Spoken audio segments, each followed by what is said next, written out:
For more than a century, the Statue of Liberty has been saying to the world, "Give me your tired, your poor, your huddled masses yearning to breathe free."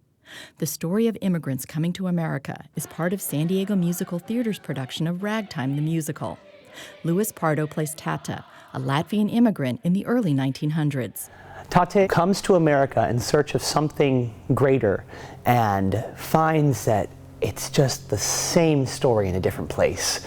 And he just doesn't necessarily know what to do with this because he's brought his daughter over here. He's banked everything on the idea that the American dream will come true for him. When it doesn't, it's crushing. And his story is finding his way to the American dream. Ragtime is a story of people who are trying to make a life for themselves in America. My name is Nicole Pryor, and I play the role of Sarah, and I am a member of the Harlem group.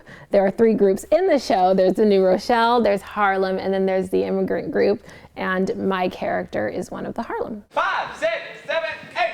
Think of what a better man shall see when Mr. Henry Ford puts me at the wheel of a Model T. Jay Donnell plays Colehouse Walker Jr., who's also part of the Harlem group. He's a very proud man, very confident, and even though he's met with racism of the times, he always does his best to carry himself above rather than give in to the hate. My name is Carolyn Egan, and I'm playing Mother.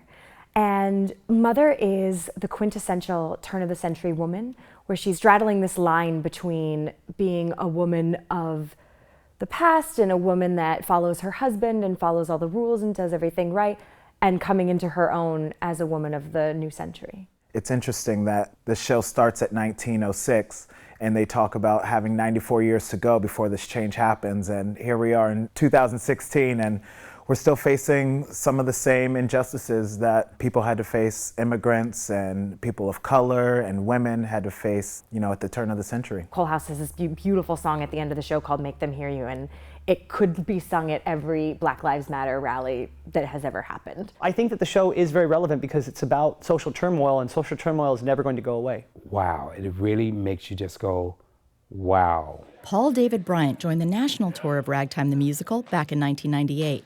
He's now directing the show. The message of Ragtime is live and let live. It's just like, I'm not the same as you, but I'm my own person and I respect you, so I expect you to respect me. What I'm learning from this show and what I learned in my life is that inclusion is something that needs to be learned and practiced. In order for the world to be what Martin Luther King talked about, equal, you have to practice inclusion. It's so, I'm sorry, I just get, because people don't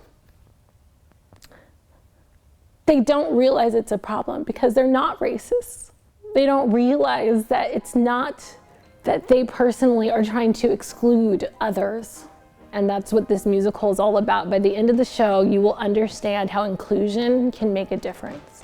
I know that story's out there, but are we listening? Really, are we listening? We hear it every day. We see it in the news. We hear it on the news. But are we hearing it? The cast and crew of San Diego Musical Theater's Ragtime the Musical hope that this time, more people will hear that message. I'm ready, Lord! Beth Accomando, KPBS News.